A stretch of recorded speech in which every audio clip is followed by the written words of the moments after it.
ज्या पेशंटना high blood प्रेशरचा त्रास आहे, हायपरटेन्शनचा, आणि त्यांची वर्षानुवर्ष MD मेडिसिन डॉक्टरांकडे ट्रीटमेंट चालू असते, त्यांना दरवेळेला ही औषधं जी असतात ती घ्यावे लागतात. दिवसातून ज्याप्रमाणे डॉक्टरांनी सांगितलं आहे ती गोळी घेतात आणि त्यांना काय वाटतं की ही गोळी घेतल्यामुळे माझा बीपीचा त्रास गेलेला आहे, माझा आता बीपी हा नॉर्मल रेंजमध्ये असतो. पण वस्तुतः काय असतं की आता एक सीन सांगते की माझ्याकडे एक पेशंट आलेली आणि त्यांच्या केस हिस्ट्रीमध्ये मला असं आढळलं की त्या पेशंटला मुख्य तक्रार काय होती की सगळ्या अंगाला माझ्या सूज येत आहे. आणि मी जेव्हा पूर्ण केस हिस्ट्री घेतली, त्यांची सगळी माहिती विचारून घेतली, त्यावेळेला मला हे लक्षात आलं की त्यांच्या बीपीच्या गोळ्या ज्या आहेत त्या बऱ्याच वर्षांपासून चालू आहेत आणि त्या बीपीच्या गोळ्यांमध्ये जे कंटेंट आहेत, घटकद्रव्य आहेत, त्यांचा दुष्परिणाम म्हणून त्यांच्या सगळ्या अंगाला सूज येत आहे. तर इथे मला काय सांगायचं आहे की बीपीचा त्रास आहे म्हणून बीपीच्या गोळ्या मी वर्षानुवर्ष न चुकता रोज घेतो आणि माझा बीपी नॉर्मल रेंजमध्ये असतो, हे जे त्या पेशंटला वाटतं, तर ह्याचा अर्थ असा नाही की त्यांचा तो आजार पूर्णपणे गेलेला आहे.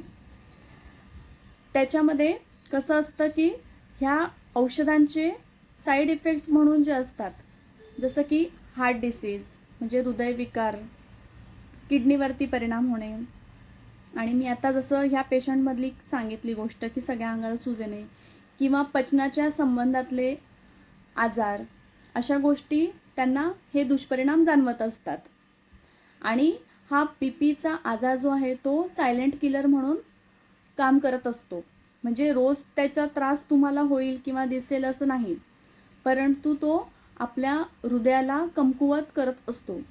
त्यामुळे अशा पेशंटनी मला बीपीचा त्रास नाही असं न समजता, सोबतच आपण हे पण लक्ष द्यायला पाहिजे की आपल्याला कदाचित ही गोळी घेतल्यापासून तर हा साईड इफेक्ट म्हणून वेगळा आजार किंवा त्रास सुरू झाला नाही ना. आणि जर असं होत असेल तर योग्य वेळी तुम्ही एखाद्या जवळच्या आयुर्वेदिक वैद्याकडे जाऊन तुम्ही त्या आजारासाठी किंवा त्या दुष्परिणामांसाठी, बीपीसाठी चिकित्सा ट्रीटमेंट सुरू करा.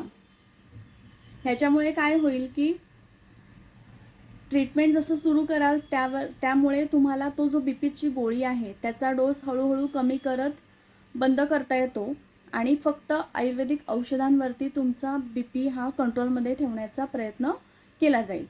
तर औषधं झाले आणि पंचकर्म झाले, काही लाईफस्टाईलमधले चेंजेस झाले, जसं की व्यायाम आहेत, ठीक आहे, बायोलॉजिकल क्लॉक करेक्ट करणं आहे, किंवा खाण्यापिण्यातले बदल हे करता येतील आणि तुमच्या हृदयासाठी जे गोष्टी आहेत, हृदयाच्या प्रोटेक्शनसाठी ज्या गोष्टी आहेत त्या केले जातील.